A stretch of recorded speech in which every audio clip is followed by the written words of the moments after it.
10월 15일 부동산 대책이 발표된 뒤로 가족 간 매매가 굉장히 사그라들었습니다. 자녀가 부모의 집을 사가기에 돈이 부족하다면 전세금을 끼고 매매하는 형태가 이제는 굉장히 어렵기 때문인데요. 부동산 대책으로 인해 많은 지역이 토지거래 허가구역으로 묶였고요. 매수자에게 실거주 의무가 생겼기 때문입니다. 그런데 내년부터는 지금보다 더 하기 힘들어진다는데 바로 취득세, 중과세 때문입니다. 2026년부터 시행되는 지방세법 개정안이 바로 발목을 잡을 거거든요. 과연 어떻게 바뀌게 될까요?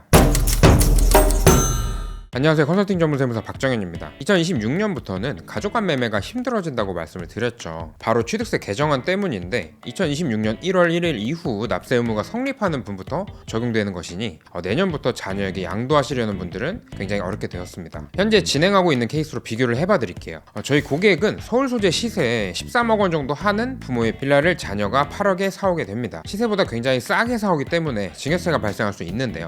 증여세가 안 나오는 구간은 3억과 시세의 30% 중 작은 금액까지죠. 따라서 사례에서는 시가의 30%는 3억 9천만 원이니 더 작은 금액인 3억 원 정도가 증여세가 안 나오는 구간이에요. 따라서 13억에서 3억 원을 차감한 금액보다 더 저렴하게 사오는 경우에는 증여세를 납부하게 됩니다. 사례처럼 13억 원에서 3억을 차감하면 10억 원이고 이 금액보다 2억 원 정도 더 싸게 사온다고 하면 2억 원에 대한 증여세 2천만 원만 내고 마무리할 수 있어서 이렇게 진행을 요청하시는 경우도 간혹 있습니다. 물론 취득세도 발생하죠. 취득세는 시가인 13억 원에 3.5% 4,550만 원을 납부하게 됩니다. 그런데 내년부터 시행되는 취득세 개정이 적용된다면 어떻게 될까요? 똑같이 부모님이 보유한 시세 13억 원의 아파트를 8억 원에 사오게 된다면 취득세는 자그마치 13.4%가 적용됩니다. 행정안전부에서 발표한 지방세법 개정안에 따르면 배우자 및 직계존비속과 저가 거래를 하는 경우 시가보다 지급대가가 현저히 낮다면 증여로 간주해서 증여취득세율을 적용하게 됩니다. 여기서 현저히 낮다라는 의미가 어떻게 될까요? 지방세법 시행령에 새로이 들어올 내용인데 상속세 및 증여세법에서 나온 규정을 그대로 사용하게 되었죠. 대가와 시가 인정액의 차액을 3억 원 또는 시가 인정액의 30%에 상당하는 금액으로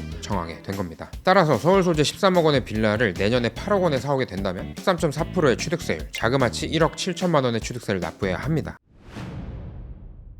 현저히 낮은 대가를 주고 집을 사게 된다면 전체 금액을 증여로 간주해서 증여취득세율을 적용하겠다고 했죠. 세율이 최대 13.4%입니다. 그런데 증여로 간주하더라도 크게 차이나지 않는 분들도 계세요. 바로 조정대상 지역에 소재하지 않은 주택을 자녀와 사고 파는 경우입니다. 지방에 있는 경우에는 증여로 간주되더라도 취득세 중과세가 적용되지 않아요. 그래서 13.4%가 아닌 4%의 세율을 적용받게 되는 거죠. 지방에 6억짜리 아파트를 가족 간 매매로 3억 원만 주고 취득을 하더라도 전체 6억 원에 대한 증여취득세율은 2,400만 원입니다. 기존에 3.5%를 적용한 2,100만 원보다 0.5% 상승한 금액이라서 사실 큰 차이는 없습니다. 증여취득세율이 중과세되지 않는 경우가 하나 더 있어요. 바로 부모가 1세대 1주택자로서 그 주택을 자녀에게 증여하는 경우인데요. 주택의 원만한 승계를 위해서 취득세 중과세를 적용하지 않고 있습니다. 지방세법 제13조의 2, 제2항을 같이 보시면 조정대상 지역에 있는 주택으로서 대통령령으로 정하는 일정 가액 이상의 주택을 무상취득하는 경우에는 중과세율을 적용한다. 다만 1세대 1주택자가 소유한 주택을 배우자나 직계 존비속에게 넘기는 경우에는 제외한다고 되어 있습니다. 일정 가액인 시가표준액 3억 원 이상의 주택을 저렴하게 팔더라도 부모가 1세대 1주택자라면 중과세가 적용되지 않고요. 증여취득세율 4%만 적용하게 되니까 생각보다 많은 세금을 줄일 수가 있죠.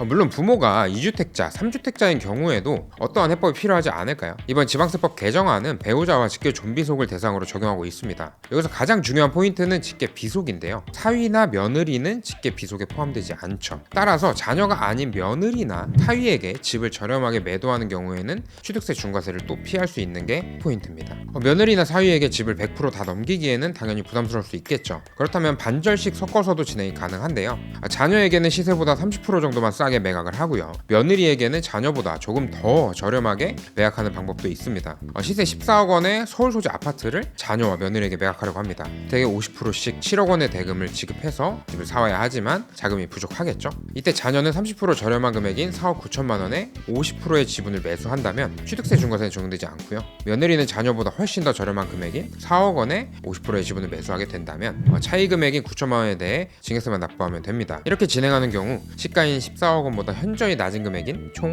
8억 9천만 원의 매매를 진행했음에도 자녀에 대해 취득세 중과세는 적용되지 않는 거죠. 내년부터 시행되는 취득세 중과세로 인해 가족 간 매매에 대한 어려움 그리고 해결 방안도 말씀드려 보았습니다. 가족 간 매매가 물론 좋은 증여의 수단 중 하나이지만 자녀의 자금 출처가 확실한 경우에만 진행하기를 추천드리고요. 신고하지 않은 증여자금이나 사업자금은 큰 독이 될 수 있다는 가능성이 있다는 걸 아셔야만 합니다. 이 점 참고하시기를 바라면서 세무 전문가와 상담을 하셔서 내년을 대비한 가족 간 매매 전략을 세워보시기를 권장드리겠습니다. 댓글에 적어드린 블로그를 참고하시면 양도, 증여에 대해 자세히 아실 수 있고요. 또 더 좋은 내용이 많이 있으니 절세 많은 도움이 되리라 생각합니다. 오늘 영상이 도움이 되셨다면 좋아요와 구독, 알림 설정까지 부탁드리겠습니다. 감사합니다.